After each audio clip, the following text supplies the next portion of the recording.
Sidang kasus korupsi dengan terdakwa Ketua Lembaga Perkreditan Desa atau LPD Desa Adat Sangeh Aben Semal Kabupaten Badung, Nyoman Agus Aryadi 52 tahun berakhir Rabu 17 Mei. Oleh Majelis Hakim Pengadilan Tipikor pimpinan Agus Akyudi, terdakwa Nyoman Agus Aryadi divonis cukup ringan, yakni 8 tahun penjara. Putusan tersebut jauh lebih ringan dibandingkan tuntutan Jaksa Penuntut Umum atau JPU yang sebelumnya menuntut 18 tahun dan 6 bulan penjara.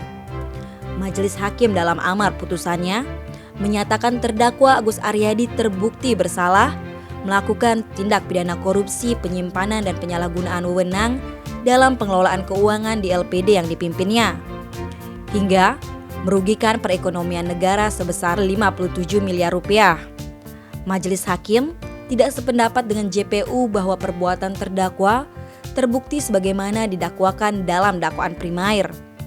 Sebaliknya, sesuai fakta persidangan, perbuatan terdakwa terbukti sesuai dakwaan subsidiair melanggar pasal 3 JO, pasal 18 Undang-Undang Nomor 31 Tahun 1999, sebagaimana telah diubah dan ditambah dengan Undang-Undang Nomor 20 Tahun 2001 tentang perubahan atas Undang-Undang Nomor 31 Tahun 1999 tentang Tipikor JO pasal 64 ayat 1 KUHP.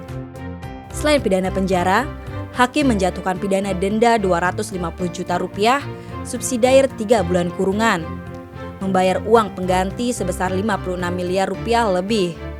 Terungkap dalam sidang, terdakwa Agus Aryadi melakukan korupsi antara 2016 hingga 2020.